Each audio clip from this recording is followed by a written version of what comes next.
New ইয়র্কে NCP সদস্য সচিব আখতার হোসেন, সিনিয়র যুগ্ম সদস্য সচিব তাসনিম জারা সহ রাজনীতিবিদদের উপর হামলার প্রতিবাদে বিক্ষোভ করেন ঢাকা মহানগর এনসিপির নেতাকর্মীরা। বিকেল ৫টায় শাহবাগ থেকে শুরু হওয়া মিছিল শেষ হয় বাংলা মোটরে। সংক্ষিপ্ত বক্তব্যে দলটির মুখ্য সমন্বয়ক নাসিরউদ্দিন পাটোয়ারি ভারতীয় গণমাধ্যমে দেওয়া বিএনপি মহাসচিবের বক্তব্যের প্রতিবাদ জানান। আর ভারতের আশীর্বাদে কেউ ক্ষমতায় যেতে চাইলে তা পূরণ হবে না বলে মন্তব্য করেন মুখ্য সংগঠক সার্জিস আলম।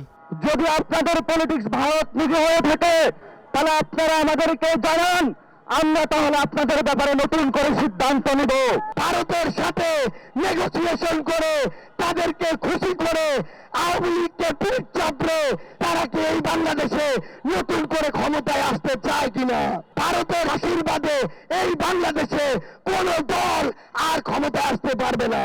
এদিকে বিকেলে বাংলা মোটরে জরুরি সংবাদ সম্মেলনে আসেন এনসিপির আহ্বায়ক নাহিদ ইসলাম। তিনি বলেন, আখতার হোসেনের উপর হামলা বিচ্ছিন্ন কোনো ঘটনা নয়। এই ঘটনাগুলোর সাথে প্রশাসনের বিভিন্ন কর্মকর্তা জড়িত।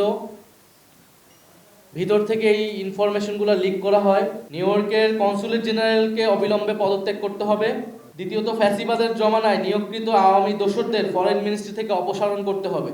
ভারতীয় গণমাধ্যমকে দেওয়া মির্জা ফখরুল ইসলাম আলমগীরের সাক্ষাৎকারের প্রসঙ্গ টেনে নাহিদ ইসলাম বলেন, আওয়ামী লীগ পুনর্বাসনের রাজনীতি করলে বিএনপির জন্য তা কাল হয়ে দাঁড়াবে। আওয়ামী লীগকে পুনর্বাসন করার রাজনীতি এখন বিএনপি গ্রহণ করে থাকে, তাহলে সেই রাজনীতি বিএনপির জন্য কাল হয়ে দাঁড়াবে। জাতীয় নাগরিক পার্টি ও গণঅধিকার পরিষদের একীভূত হওয়ার বিষয়েও আলোচনা চলছে বলে জানিয়েছেন এনসিপির শীর্ষ নেতা। চূড়ান্ত প্রতিক্রিয়া জানাবে। হাসান ওয়ালি, সময় সংবাদ, ঢাকা। গণঅধিকারের